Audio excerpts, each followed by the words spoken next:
Welcome everyone to yet another edition of OPNoobs Dev Talks. Please ignore the title. That is totally not what we're doing right now.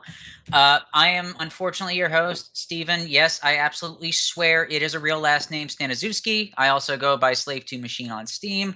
I'm joined today with OPNoobs VP head honcho, Chris Kellogg, unfortunately.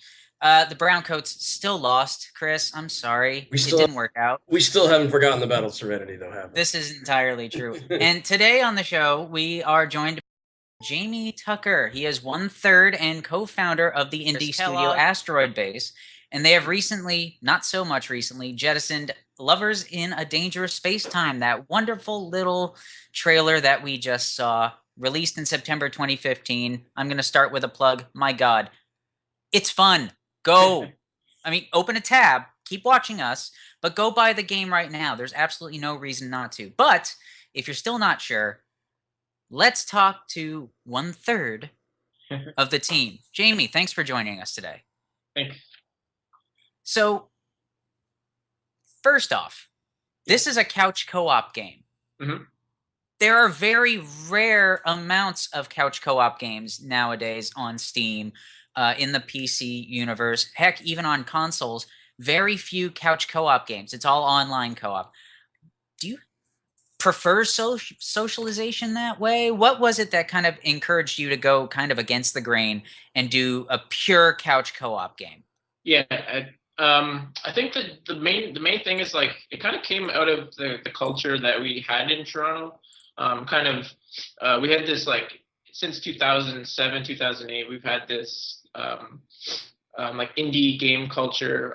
It was about like making games at game jams, and then then we'd go to a bar afterwards and show all the games at the game jam. So it's just like we'd all get together, play games, and it's like that's so Lovers in Dangerous Space Time. It started at a game jam, and it was just like, well, maybe the only light of day this game will see will be like it'll be played when it's played at the bar when everyone goes to it. So we're like, let's make a game that's gonna work really well for that.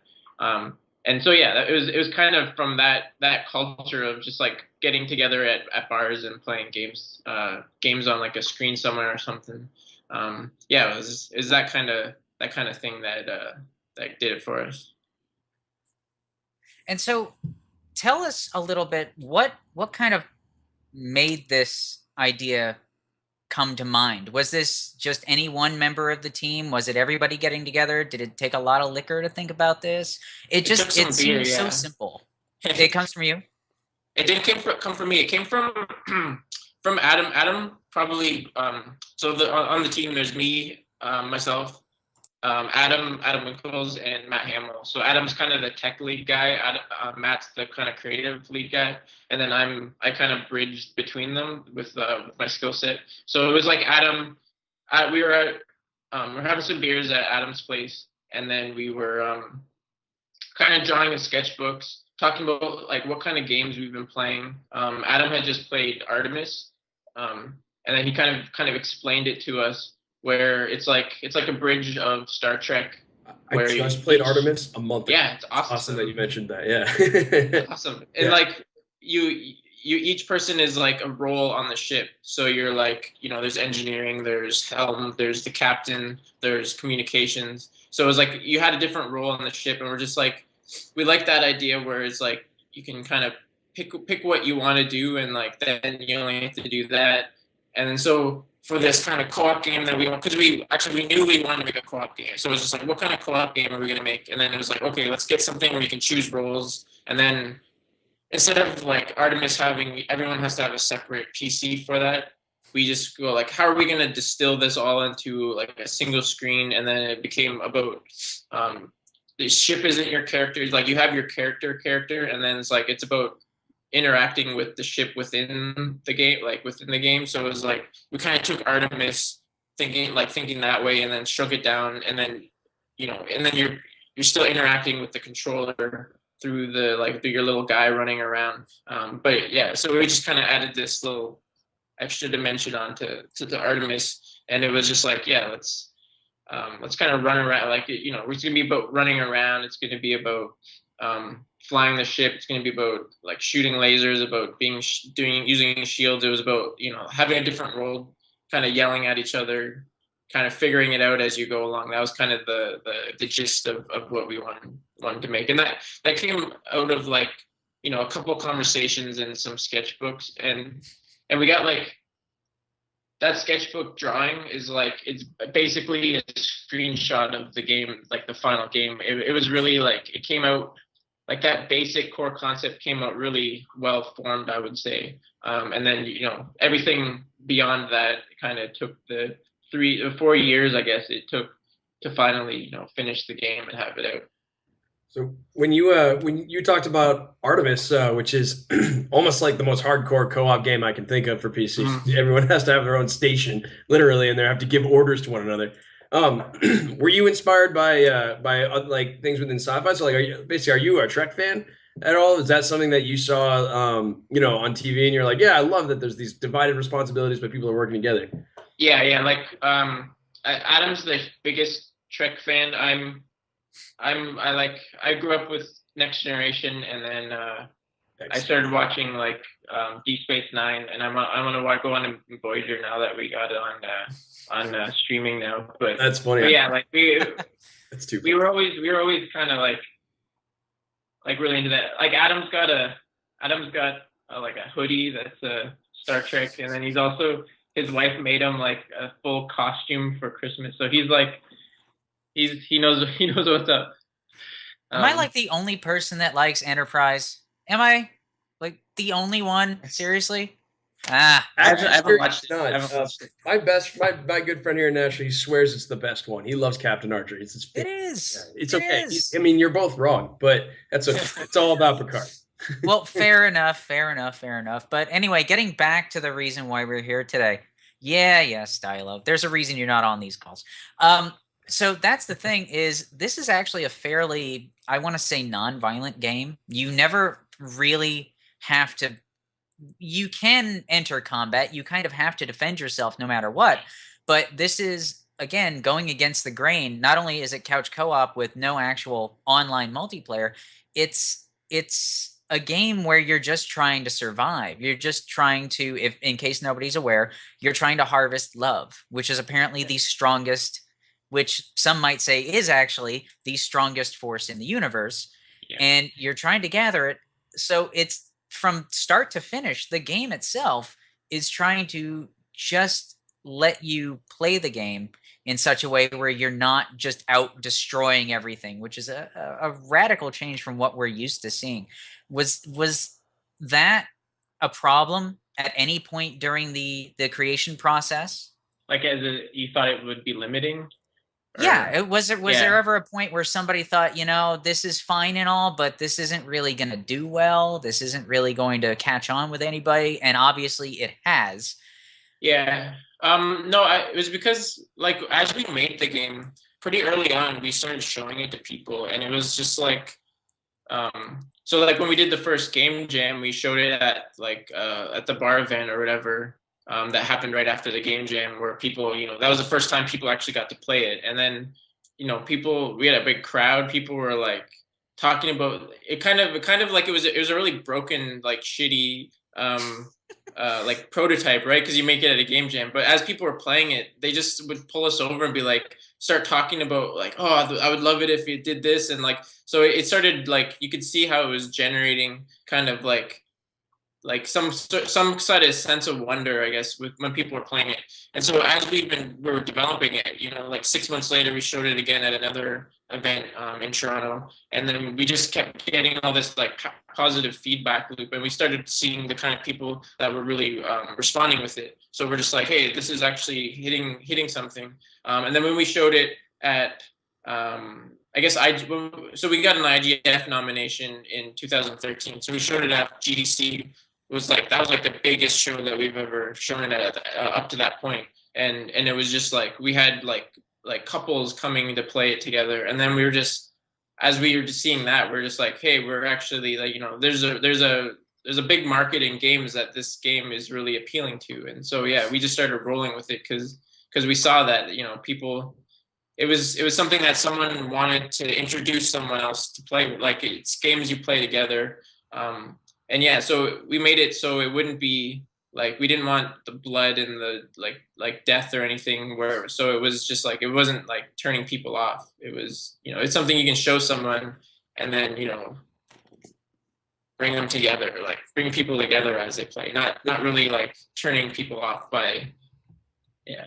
It's really funny that you mentioned that too, because my girlfriend and I have actually struggled for a while to figure out a game we could play together because we've been looking. She likes games that are kind, she likes games like Pikmin and like Diner Dash is a game she loves, like Roller Coaster Tycoon, which are a very different type of game. And I like StarCraft and Counter Strike and so whatever hardcore games, if you will. And so, but of course I do. I grew up on Nintendo and I grew up in a lot of smaller systems, and so I can appreciate a game that has good artistic direction. It's just fun to play. But that is very hard to find a co-op game for. And so it's funny that you mentioned that there's sort of a market for this that doesn't seem to really be fed right now. Because I took one look at this game because I was preparing for this interview, and I unfortunately I didn't get a chance to play it, but I know Steven did. And I watched the trailer and I've read all about it, and I know it gets great accolades. And I said this is a game we could play together. And I just think that you hit it right on the head that there's not enough games like this, honestly. And I think the fact that so many people are out there saying, "Oh man, this is amazing!" Like there's all this energy around it. I mean, I would almost say, "Heck, you need to make a sequel, and it needs to be huge." But that said, I guess one of the things I always wonder is for a developer like yourself, I assume you grew up playing games also. Mm-hmm. And so when you look back at the games that you played, what are the ones that you think of that influenced this game?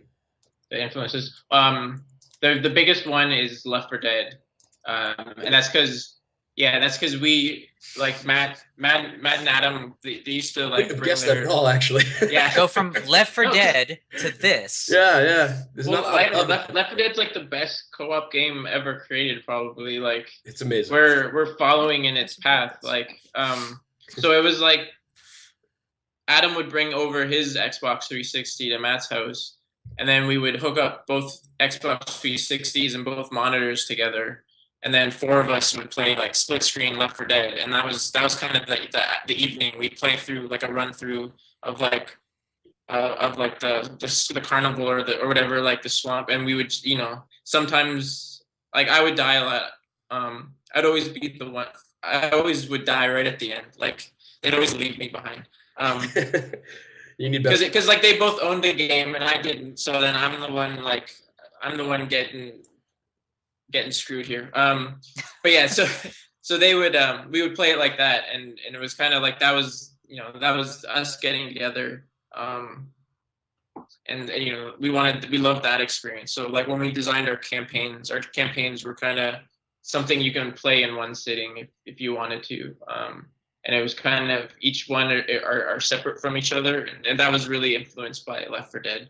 And like I don't know, growing up, it was more like I didn't have I had an NES, and then we had like 3 games for it, and I had a Sega Genesis, and I had Cool Spot and Sonic 2. Getting into it. But it was like we didn't have any games really, so it was. For me to play games, it was always going over to friends' house to play games. We never had 64 PlayStation or anything like that. That whole generation I had to get from going over to people's houses and playing games at their house. So it was, for me, games were always something that I played, with other people. It was just I was the poor kid that had to come over to your house. So other than, and I never thought I could ever say this phrase, so please let me. Other than Left 4 Dead, what else inspired lovers in a dangerous I don't know if I can wrap my mind around that phrase right now. So what other games did you look at and go, I like that mechanic? I mean, obviously Left 4 Dead had a big part in this non-violent game. And Artemis, you did. And Artemis, yeah. And Artemis, yeah. But were there any others that might have jumped in? The other one, it was made by a Toronto developer, so I don't know if you're familiar with it. The Toronto developer, it's called Co-op Cottage Defense, and it was made by Spooky Squid Games. They made They Bleed Pixels. But Co-op Cottage Defense, it had this really cool like asymmetrical kind of co-op to it, where you're in like a cottage, and you're being attacked by squid. By squid, yeah, cephalopods. I think it's called Cephalopods Co-op Cottage Defense. It is. So you're being attacked by a squid, and then only one player can attack them. The other player has to like rebuild the cottage, and then but at any moment you can swap your duties, and sort of then the other person can rebuild and the other person can shoot. So like there's a whole strategy involved with swapping at the right time, because it's quicker to do that than it is to run over to try and shoot the squids coming from the other side or something. So it's about, that game was kind of about, it had this asymmetrical kind of gameplay where you each had a different role, but then you could swap it at any time, and there was kind of this franticness to it. So we loved that sort of like feeling of co-op was really awesome. So when we wanted, that was kind of what made us want to make a co-op game in the first place, because we're just like, wow, no one's really doing a lot of cool co-op stuff. So let's, they did this really well. I love this kind of frantic, like screwballness, because like the whole point of co-op is that you're with someone, and like, so communication becomes a really big part of the game, right? So it was like we wanted to have that kind of element in the game. So it was about like having a role. It was about choosing your role. It was about like, holy shit, what's that, like, and it was about, it's about communicating, and kind of the way you want to play the game is by like working together. And you don't get that from, I don't know, some co-op games, they're like single player games that are just in parallel. And then so you just like, one person can just stand around and do nothing, and while the other person cleans it up or something, like, so or it's like hand holding. So we wanted to make something where both people were engaged at all times, like both people are actively playing.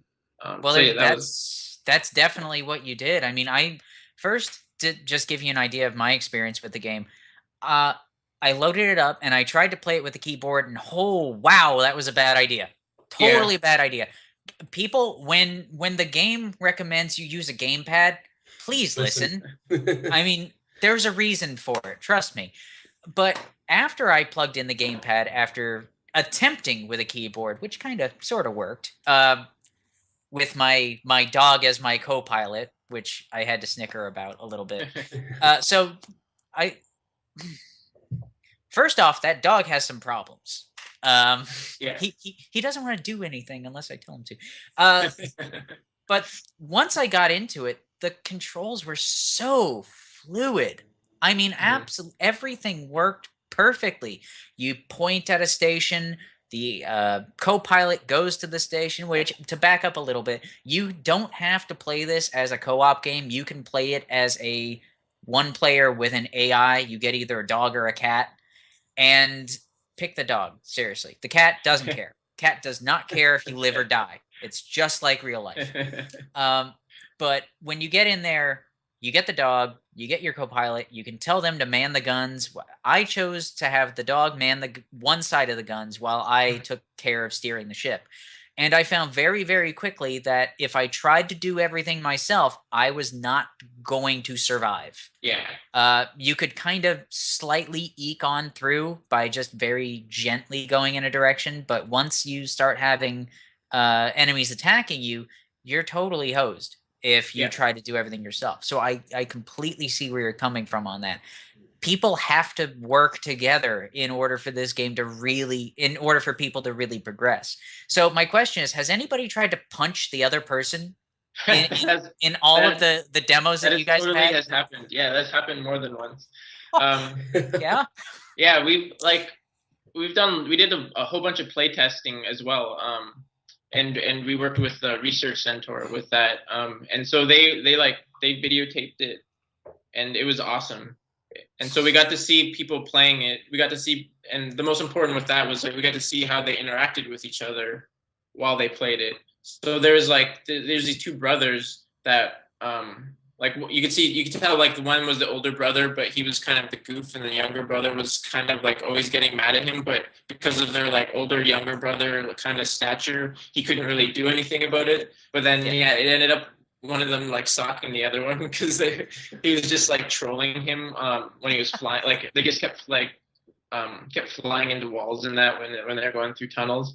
But yeah, it's something like you can resolve conflict in one of two ways. Like you can talk about it, or you can get physical. And yeah, the game lets you do both. So and co-op always brings out the best in people too. Yeah.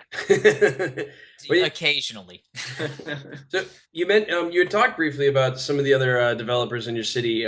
Tell us a little bit more about what the indie scene's like in Toronto. You know, I know that it's obviously a big city, so you've got a lot of different people from all over the world, which would lead to a lot of opportunities for different kinds of folks to meet. What has your experience been like working with other developers and meeting with other developers in Toronto? If I didn't live in Toronto, I probably would never have gotten into making video games. It was just like there's this scene that was kind of bubbling up in mid like 2005. They had some kind of stuff going on with the Toronto Game Jam, TO Jam. That started I think in 2005, and then I moved away at that point, and that was just like that was when I started getting into the kind of game scene. But then I moved away. I moved for 2 years to Calgary, Alberta. And then sort of my friend, he started working on, or Matt started working on a game. He made a Gesundheit for iOS, and I just kind of like saw that, like I saw him making that from you know the other side of the country, and I was kind of like, oh wow, that's kind of like a cool thing that's happening.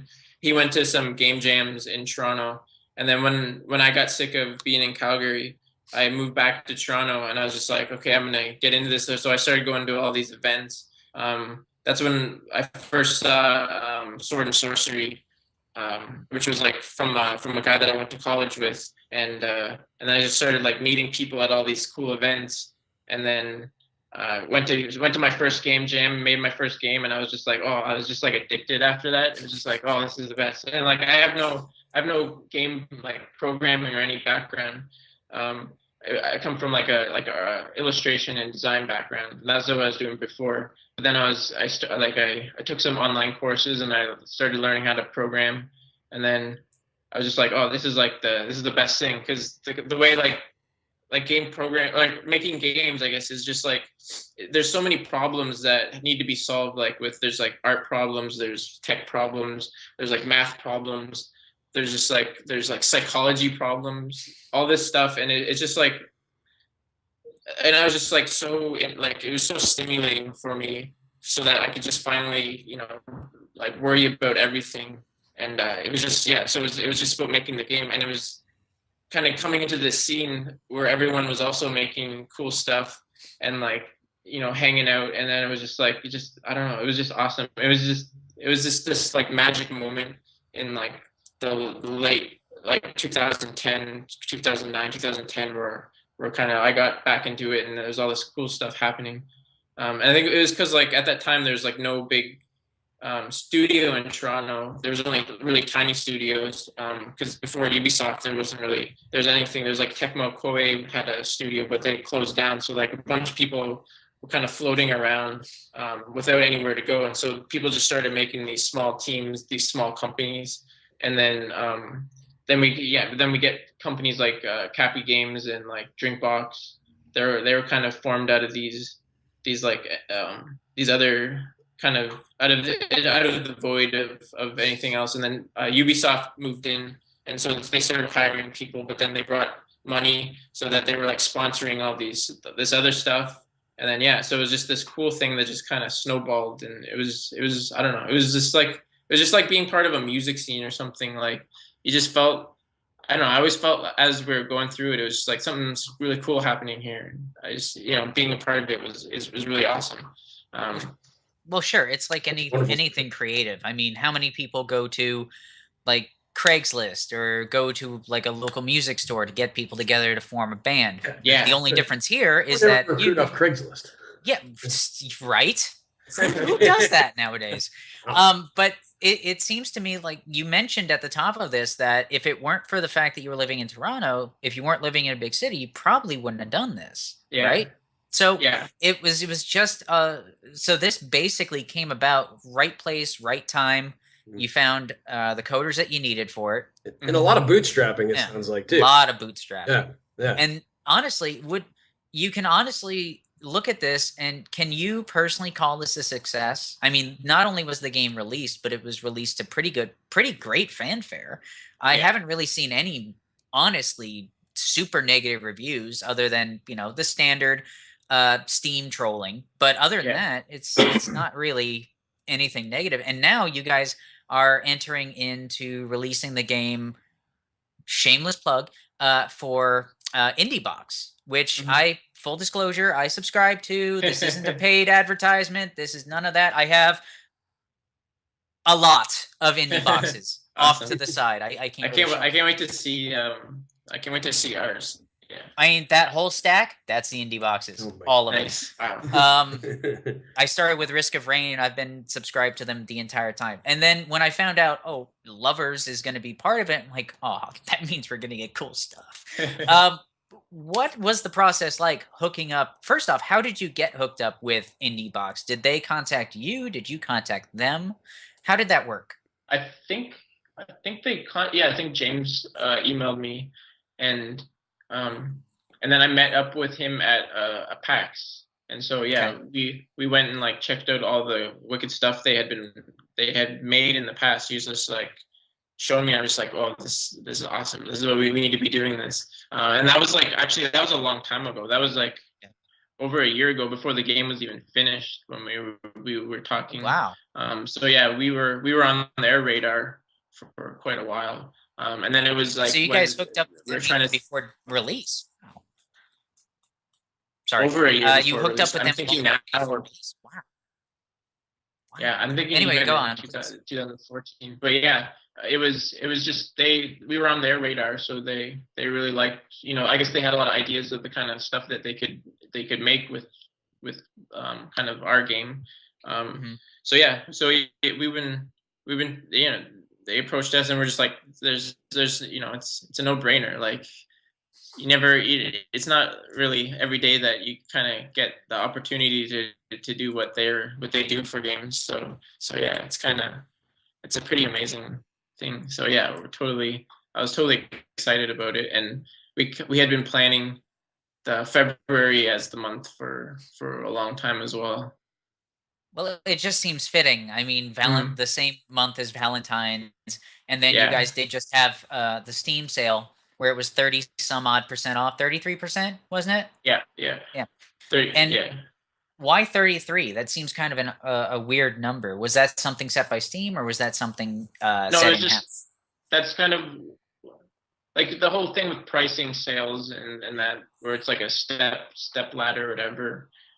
We kind of settled on 30 because it's $9.99 because our regular price is $14.99, so it's $9.99. Or I think on Steam it's $9.89 because they don't let you do true 33 and a third. It has to be, it's either $10.04 or we put it at 34%, so it's $9.89. But like anything that's under $10, we wanted to get under that price point. That's a shame because 33 and a third is my favorite Naked Gun movie. Well, so, and it shows on Steam that you're also self-published. Have you had publishers approach you and ask you? Yes, we've talked to quite a few publishers. Like very early, like I guess when we got our IGF nomination in 2013, that was kind of where publishers first heard about us, and that was when they wanted to start talking to us.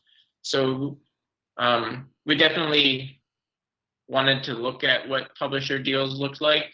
We weren't really interested in getting a publisher. We kind of wanted to do it ourselves as much as possible.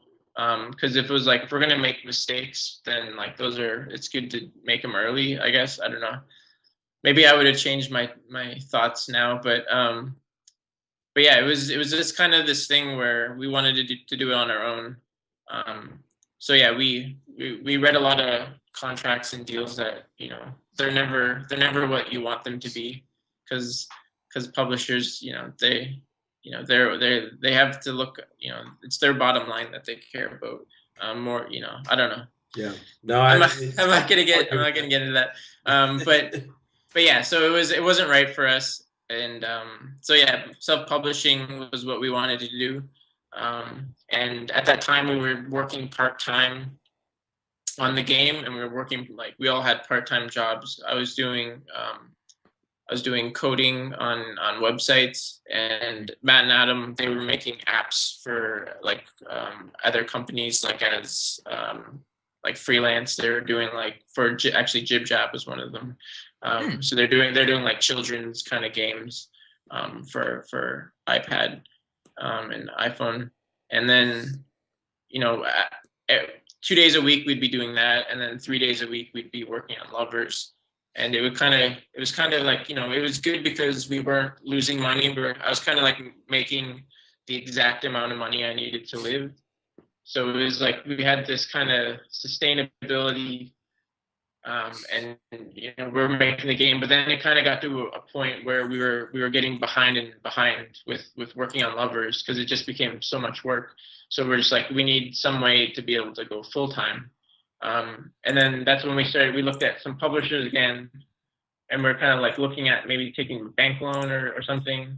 But then the Behemoth, they approached us after we met them at, like, a party at PAX, where they were just like, "Hey, you guys need any money?" And we're like, "Yeah, why are you asking?" And they're like, we got this program called the Gold Egg Project, and they're like, we want to do some, it's kind of like developer to developer loans that will be like, we'll help you, you know, publish this game yourself, because you can do it, and, like, you know, just pay us back when you sold the game. And it was like, well, that totally worked for us. So we were able to go full time working on the game. So you said developer to developer? Yeah. So tell us a little bit about that. That's something that's new to me. I don't know if you've heard of anything like that, Steven. Oh no, it that's does kind of what happen. Indie funds like that. Yeah. Okay. All right. Maybe that's just me. To give anybody some clarification, the Behemoth, they kind of made their bones with Alien Hominid, which was their game released off of Newgrounds. If anybody in the crowd is old enough to remember Newgrounds, yep. God, I miss Pico. But anyway, so you guys kind of hooked up with the Behemoth, and they just saw the game. They said, "You guys, this is awesome. Can we give you stuff?" Basically, is what it amounted to. Like, can we help you finish this? Like, this new game needs to come out, and you guys. And did they? So they expected you to pay them back for the amount that they gave you. Was there any expectation you'd pay them a portion of your profits, or it was just pay us back, and we just hope, you know, you succeed? Was it all? They have, you know, they have thoughts on, you know, because they're not in this to make money. They're in this to, like, help. It's more like altruistic, I guess. So yeah, it's their terms were super reasonable. They were like, they didn't want any part of our company. Like, they didn't want to become partners or, like, anything. They just, you know, they just wanted the game to get out there. So it was just like, yeah, it was, here's the money, make a game, pay us back. That's amazing. And yeah, you know, at the risk of, and he said don't go to Brazil, and, like, don't move to Brazil. Yeah. Well, at the risk of sounding like a soapbox, I mean, we hear so many horror stories, not just from indie game devs, but we've seen in the gaming industry just so many AAA titles that get released and they're not finished. They're not ready. We hear a lot of negative press all the time, and so it's kind of heartening to hear that just on the merit of the game, a larger, already proven, more successful company. I don't want to say more successful, but I mean, you know, Castle Crashers and Alien Hominid and all that, they pretty much built themselves out of nothing, and so for them to give money to kind of the next generation, that's always impressive.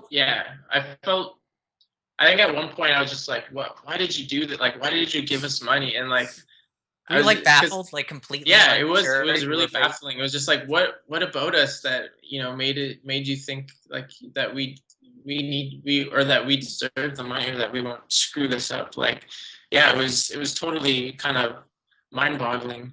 But then when we got to know the guys that run Behemoth, like they've been doing things their own way for like, I don't know, over a decade. Like, Alien Hominid, that come out in 2004, and they self-published that on discs. Like they printed their own discs for that. So it was like they've been doing their own, they're like DIY, like themselves, and like they do everything at that studio. They build, like if you ever go to their PAX booth, like they build those PAX booths themselves. They have like their studio is like, half of it's the game studio, the other half is like building stuff. Like it's for building arcade cabinets, and because those guys are like, that's amazing, and it's like, that's what I want to be when I grow up. Well, I mean, it's one of those rare moments. There are a lot of indie devs that we talk to, and it just seems like it's really weird to see the almost even split between the bigger companies that are, you can just kind of feel that they're in it for the money, Ubisoft, and then you've got I'm sorry, did I cough? And then you've got the other ones that are legitimately just enjoying getting the opportunity to make games for a living. Games, not only, there was something we just recently, we had someone that we were interviewing, and they said that they make games not to meet shareholder expectations, but they make games that they would want to play. Actually, it was Tiny Build Games, which we recently interviewed. And they basically said, we make games that we actually like to play. And do you feel like there's too much of a pressure on being, looking at the Steam sales and looking at the sales figures? Do you think there's too much pressure out there right now for high sales and low playability? Is that just in the AAA, or do you see some of that in the indie scene as well? I can't say I see it, but we totally feel it. Like, okay. I don't know. Everyone obsesses about, like, ever since Steam Spy came out, it's like an obsession. It's like an unhealthy obsession. You're always checking Steam Spy for every single day for everything on everything. Like, yeah. So I don't know. I wouldn't say that's just, it's not just so yeah, and like this kind of conversation everyone had in the fall about like the indie apocalypse, that kind of came out of that. So I think definitely, like, just because you're indie doesn't mean you don't care about that. Because like for us, we super care about being sustainable. We super care about like being able to raise families and live in an apartment that's not like abject poverty or anything. Not live with our parents, which none of us do, thankfully. So it's just like, so you can kind of like obsess about like making money and all that, because like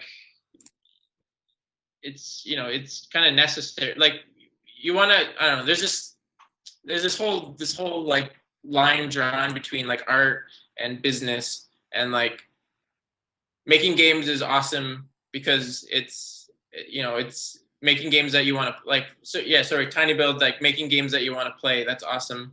But then it's like making games that let you make the games that you want to play, like, but it's not like selling out. It's you're making the game because it's awesome, and that's why it's going to sell well, is because what you're making is awesome, and like it's selling well, it's going to let you make more awesome games. And like, I don't know, I'm just babbling right now because I'm trying to make a point about like, you're an artist, like babble, sir. Yeah, but it reminds me a lot of, like, when we had another developer, Chris Natsumi, who had to spend a lot of time making find the hidden object games that mostly middle-aged women played, and they were really successful. Middle-aged women, sell so huge. Yeah, I don't understand it. And that's what he said. He said they sell like hotcakes, and we make good ones, and people like them, but I freaking hate these games. I do not want to play these games I make. But now, of course, you know, the reason why we interviewed him is because he was actually making a good game. It was an RTS that he had wanted to make this whole time, and doing all those hidden object games all those years allowed him to get to that point. Even though he didn't make the hidden object games as art, he made them as profit. But that profit led to art, and that was important enough for him. I will have you know the X-Files PC game was fantastic, and I will not hear another word against it, sir.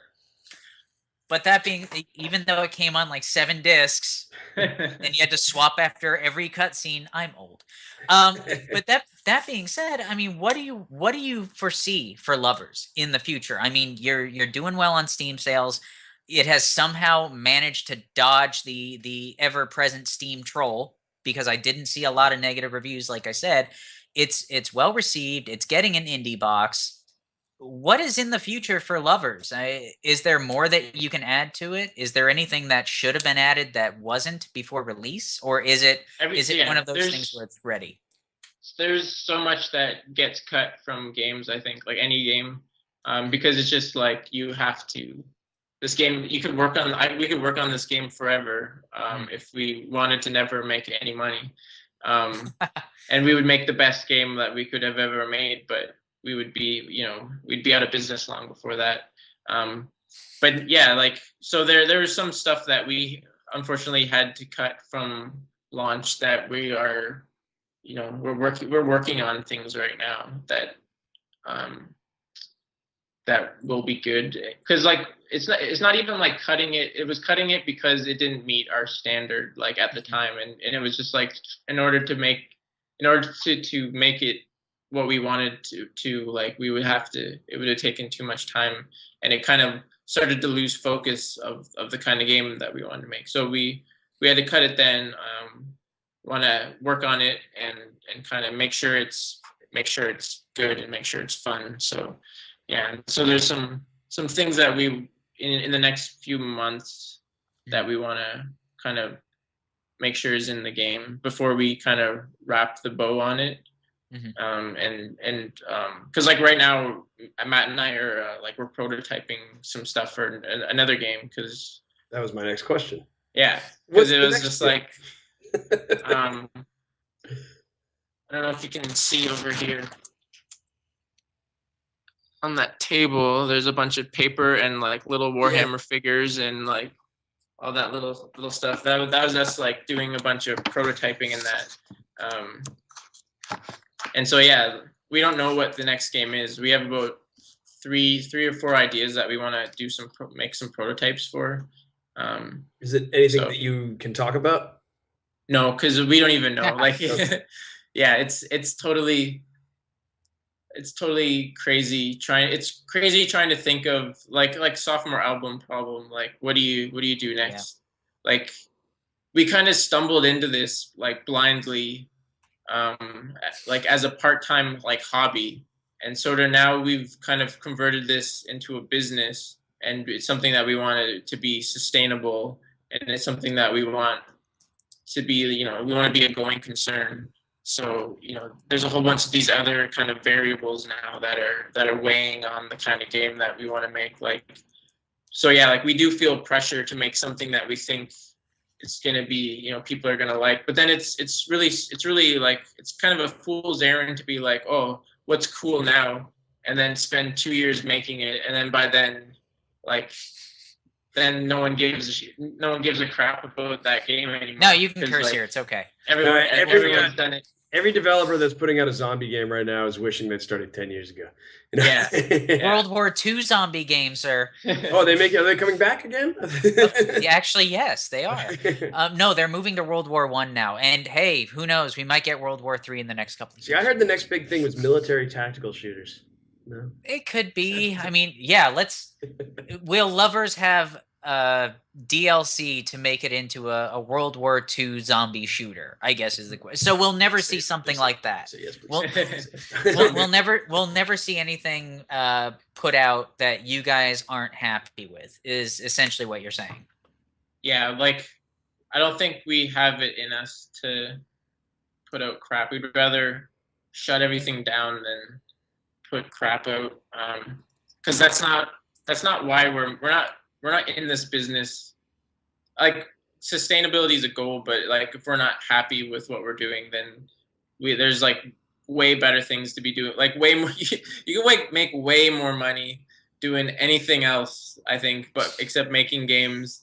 And if games aren't making you happy, then you should be doing anything else. Like, yeah, I think that's kind of where we came from. Like, since we weren't in games originally, like we were kind of in other industries. Matt was an animator. He was like directing commercials, and Adam was working on apps, but he was very well paid working on apps. And like it was just like, we made games because we want to, this is what we want to be doing. And we want to be doing it because we're making cool games. It's not because we want to make any game. I don't want to make like match 3 or like, like, I don't know, like I don't want to make some mobile game that's just free to play for free to play sake, and like some sort of treadmill or something like that. No Clash of Clans for you. That's not why I'm not doing that. I'm not doing that to make money. Like I'm doing it because I want to make this experience, and I want to like solve like, I don't know. To buy more ammo for your ship, please click here. Nothing like that. Yeah. Essentially, yeah. No. Well, what they say, money can't buy love. So I think you're doing the right thing. Well, you can rent it though, but we're not going to get into that. This is a family show. Dangerous space. Yeah, right. That being said, that was a bad pun. Get off this stream. So what genre, since we have to say it at least once a show, we're contractually obligated. Wait, do you mean genre? Yes. What genre would you actually like to work in? Since Lovers basically kind of came out of left field and then immediately left as a home run, what would you like to do next? Not naming any projects or anything like that, since they're hush hush. Yeah. But what would you like to work on? I don't know. I have this dream game of like that's like it's kind of like Shadow of the Colossus meets like Wind Waker meets like Porco Rosso. Like, I don't know, and it's just like everything. I just you just start thinking about these cool things, and then you just remember like how many millions of dollars it's gonna cost to make, and then you kind of get back. Colossus took like 6 years. That's like eclectic as hell. But it's just like Not to you got this kind of like mystical, kind of mysterious adventure discovering. So kind of like Eco is what you're saying. If you've ever played that. Eco? Yeah. Oh, please do it. Yeah. It's important to dream big, I think, too. I mean, you've clearly, you've made a great 2-dimensional game, and it's not easy to do a good 2D game these days, I think, because there's a lot of them out there and a lot of people try. And I can imagine that probably the next big challenge for you would be to enter into a 3D space. I don't know if that's true, but yeah. Well, our game is technically 2.5D. Oh, sorry. Yeah. Those are all half. Everything has been modeled in Maya. I see. Okay. Like, yeah. All right, that's right. 2.5D. That's fair. But it was shot on orthographic camera. So yeah, a depth. It doesn't have what I would call the third-person depth that you walk through. Yeah. We've talked about that. Yeah, we've talked about 3D. I would like to go 3D. I don't know if everyone wants to go 3D. 3D is really expensive just because the content, like to make 3D look good is really hard. Things that come to mind is like Mighty Number 9. Like, I think if that was a 2D game, I think it would look really good. But as a 3D game, there's just something that's really lacking. And I just know that they blew a lot of money on that 3D like look, and I just don't think it. I think they ran out of money like halfway through development on their art budget, and yeah, it's. I think that's really easy to happen when you start working in 3D, because 3D is like everything has to be created, everything has to be textured, everything has to be lit, and it's it's once you huge. commit, But it's really hard to go back on that too. yeah, and it's really hard to make even like really simple, like we're seeing a lot of like really low poly kind of like PS1 era looking games coming out. That's kind of like a hot thing right now. Yeah.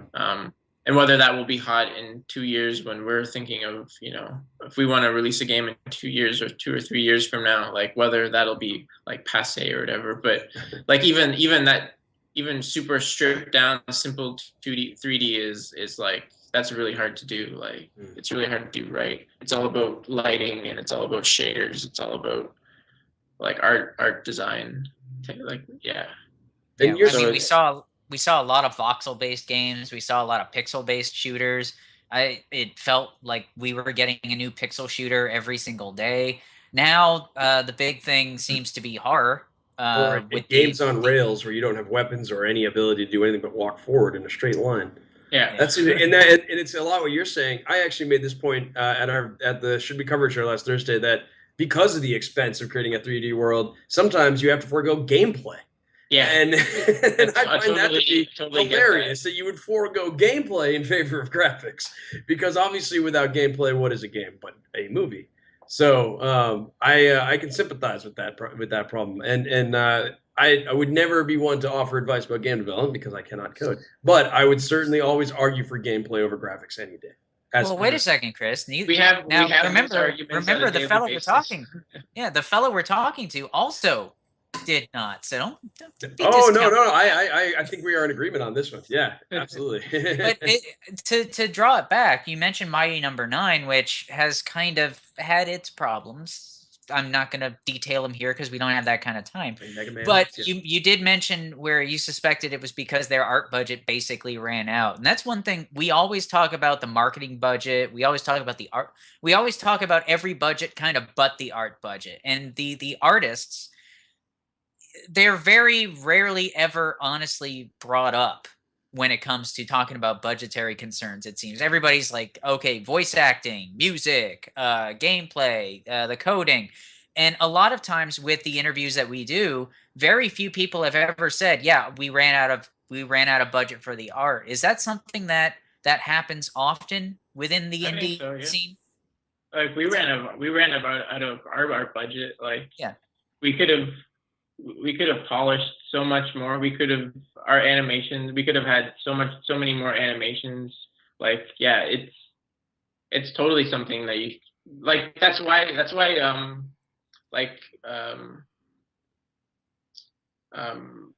shit, I just totally blank right now. Sorry. Okay. Undertale.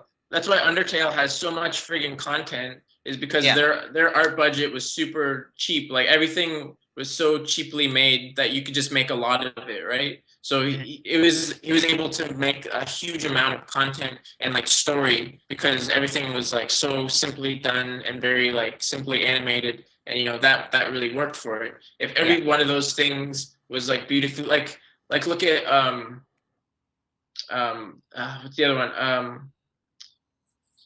For the Xbox game, the one that's coming out, that's the animated one. Help me out here. I'm trying to. There's a lot of there's a lot of 1930s like animation one. I know exactly what you mean. For Xbox coming out, boss battles, giant carrots, animating. I can see it, but I can't honestly. Honest to God, I can see it. I can't think of it. I can't think of the title either, but I know where you're going with this. But that game is his entire art budget. Help us out. Looking at you, Twitch. And they've done everything. Like everything they've done it the most expensive way possible. And like, you know, like, but you know, they have a huge art budget, and that's kind of their huge strength is going to be the look of that game. And like Ori and the Blind Forest, they're like No Man's Sky, are you? Is that the one? No. Okay. No, for the 1930s animation with it's like you're playing Mickey Mouse and Cuphead. Sorry, Cuphead and Mugman. That's why.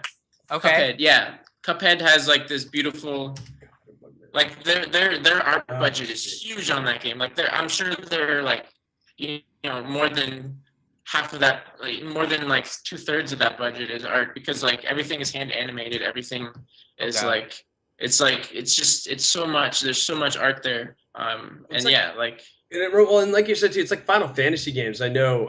I played Final Fantasy. They did a PC port of the most recent Final Fantasy game, and they said that they had separate art teams for every individual section of the game world. So that means they had separate teams, and that they almost ran out of money building the game world. And we're talking about Square Enix running out of money. That they almost ran out of money building the game worlds because they had hired like 4 or 5 separate entire art teams because they were so worried about there being too much crossover and too much similarity. And ultimately, when I played that game, it was okay. It wasn't very fun. It was mostly just your typical Final Fantasy stuff, and not even the good typical Final Fantasy stuff. And I felt that the artwork didn't add enough. It was cool. It looked beautiful, but man, if they'd spent the budget on voice acting or a better script or more, fighting mechanics would have been better. If they would just release another Chrono Trigger, just saying. But still, and the reason I brought all of that up at the beginning of all that, thank you for pointing me to Cuphead, though. That looks awesome, but it looks like almost all of it's going to be on the art asset, like you said. But from all the interviews that we've done and all the indie games that we've reviewed, very rarely, I don't think we've ever honestly heard someone say that they nearly ran out on their art budget. And the thing that I don't get is that, and I'm not just saying this because you're part of the team, if you nearly ran out of the art budget and you say there's still improvement to be had, I cannot honestly see it. Because to me, everything in the game just flows so naturally. Everything looks so nice as it is. So for you to tell me that there's more that could have gotten in here before release, I'm not going to call you a liar, sir, but yeah, it's hard to believe. I can only imagine the stuff that didn't make it in. And so is that something that maybe down the line, I know we've taken a lot of your time so far. We're probably going to wrap it up shortly, but I have to wonder, is there a possibility of any of that getting released as like a director's cut of Lovers? Maybe an HD version? Is there going to be a Game of the Year edition, essentially? Maybe. Okay. But yeah, like some of the stuff just didn't get completed, so we can't. It's not like we can just like shoot in now. Like we'd have to complete all these things, and then it's just because then it's just start blowing all the money that we've made for the next kind of that we've earmarked for the next game, like on it. So yeah, like the stuff that we are working on now is not. Well, some of it's going to be like some like cool art stuff. But yeah, it's more like gameplay stuff, I think, that we want to get in. Because there's some gameplay stuff. There's like some enemies. There, like bosses. Bosses were like one of the most expensive things in our game because kind of the bosses kind of break the game. Like kind of teach you how to play the game, and then but the boss is like a completely different way to play the game than what you've been playing up to that point. So yeah, like those, we wanted, more bosses would have been awesome, but they're just like they take months to make, just because. Yeah, why is that? Like, I'm just curious. Why are bosses harder than than other enemies, average enemies? Yeah. It's because in our boss battles, we've kind of designed the encounter so it's like what you've been playing, what you've been kind of used to up to that point. We kind of try and flip it completely off of that. So, like for the first boss, Ursa Major, as you've been playing through the levels, you've been concentrating on like flying the ship and like maybe one person shooting or something. But then as you get to the boss battle, like that boss is you're not meant to be flying at all on that. So what we do to make it, you like to do that is we make it completely open so that you can fly anywhere you want. So like as you're doing that, your natural instinct is to kind of fly away from the boss, right? But we make it so that you can't really, the whole place is open so you can go anywhere. It's like the first time that everything was open. But then we have like asteroids around, so you kind of have to. You can go anywhere, but you can have to kind of maneuver around them. So you think you should be flying through all this, but really what you should be doing is getting off the engine and like one person concentrating on shield while the other person shoots. So it's more of like, it's supposed to be like this defensive kind of battle. So we kind of designed it that way to kind of flip everything that we've been teaching you as you playing it. Just like, hey, you know, get the fuck off the the engine and, you know, do something else for once. And yeah, so it's cool to kind of do that more times. Like each boss battle is kind of, there's something else that we kind of change about the game in each boss battle. So like to keep doing that, it's really like really hard to design. It's really hard to design.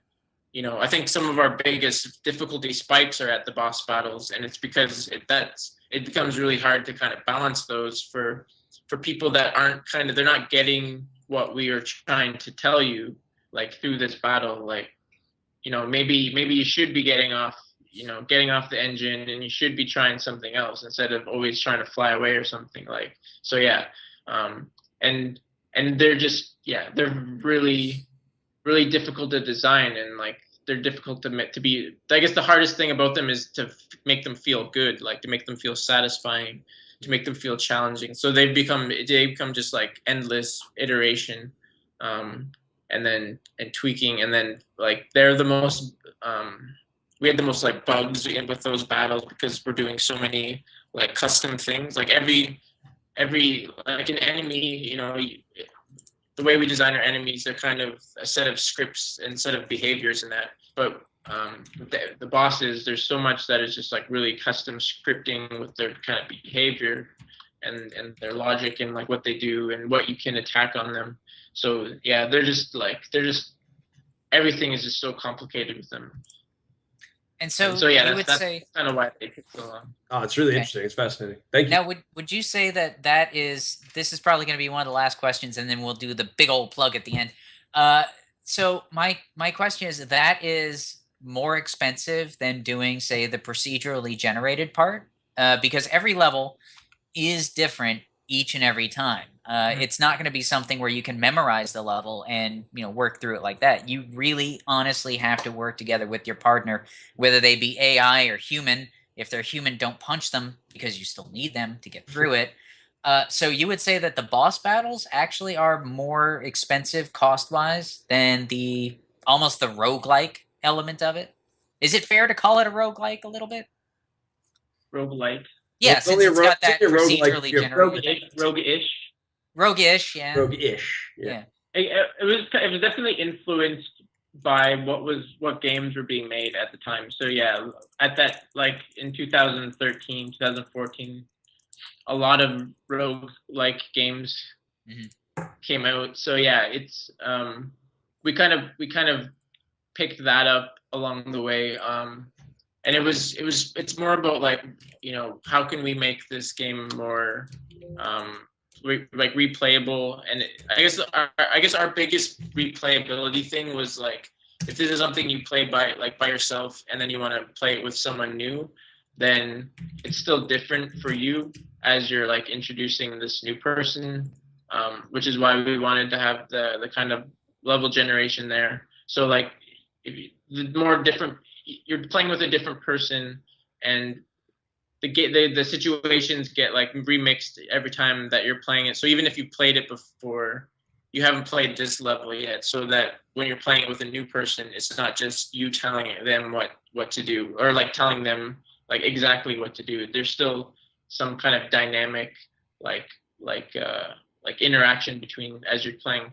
But yeah, like that took a while to develop. So like I don't have the budget down exactly, you know, how many months that took versus how many months like bosses took or whatever. So I don't know if I can't easily say like whether the random generation took longer or not, but it definitely, yeah, that was kind of something that we had been developing for a year, like over the course of a year. But that was also kind of us figuring out what the game was going to be, and us figuring out like how the progression was going to be. Because yeah, for a really long time, we didn't know what the game was going to be. Like, we didn't know exactly how it was how we were gonna play through levels, how we were gonna play through campaign.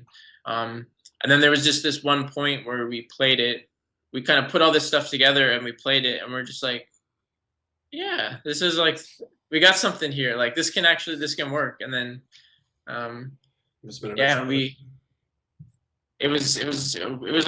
there's always those really fun, like that's one of the best things is like you'll be stressing about something for like a month, or you'll be like, and then one day you'll play the game, and then you'll realize that this game is actually really fun, and like you'll be like laughing and having such a blast because like at those points where everything comes together, it's just like that's the game that you want to play, right? And like those are those good moments. So yeah, we definitely had one there when we finally brought that system, that level generation, and that kind of progression through. And it was like, hey, this is actually a game. Like there's a point when you're making games where it actually becomes a game. And I think that was probably one of the key points. And it honestly did well. Like I said before we got started, I was playing the game earlier today. I was actually playing it in a coffee shop because contrary to popular belief, I do not live in coffee shops, but it is kind of standard. And so I was playing the game in a coffee shop, and I lost count of how many people were there was a window behind me. I lost count of how many people were just like stopping and watching me stumbling through this with an AI dog. But Jamie, thank you so much for being with us today. I appreciate this game. I appreciate all the work that you've put into it. Wonderful art style. Just to do some quick pitching, the game is Lovers in a Dangerous Space-Time. The man we're talking to is Jamie Tucker. He is 1/3 of the creators, or 1/3 of the co-founders of their studio. Go buy it. There's that part.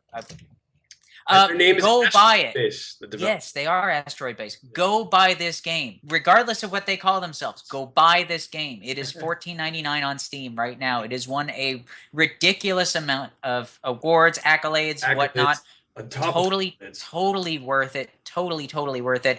You might look at the price and go, it's worth it. It's worth every Windows penny. XP. That's it.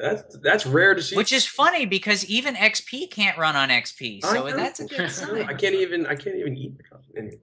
So I also, but seriously, I also want to take a moment to mention too one thing about OPNoobs. We do have a tournament coming up in April. That's going to be April 16th to 17th. That is the Red Solstice.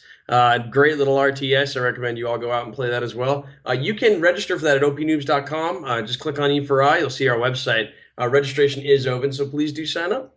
I also just want to say my own thanks to you, Jamie. It was awesome talking to you. It's always really amazing, I think, to hear the story of an individual who said, fuck what I do for a living, I'm going to go make video games. And I think that's awesome that you did that, because I think it's a really hard thing to do. I think it's a brave step to just chase your passion. It's what we do here at OPNoobs, and it's great to see other people like you going out and doing that and giving us great stuff to report on. So you make our job possible. We love you for that. And also, you, Stephen, by the way, on that note, keep in mind, if you're curious about the game and you're not really sure if it's really as good as I'm saying, it is. Get off this channel. If I'm saying it, it's right. But you can also check out the review.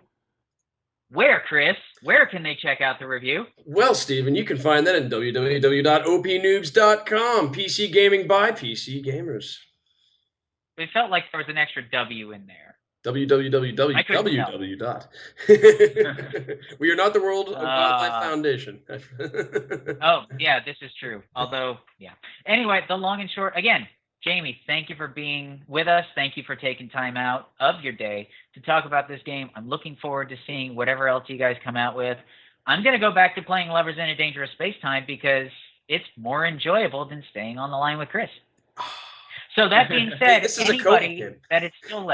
anybody that's still left, please go download this game, buy it, download it, give them money. They deserve it. They are good, decent, honest working people. Go buy it. But for everybody on the team at OPNoobs and the people that couldn't be here, my name is Steven. Yes, I swear it's actually named Stanisuski. This has been Jamie. This has been Chris. So long, everybody. Go buy the game. Go buy the game. Go buy the game. Go buy the game. Stop.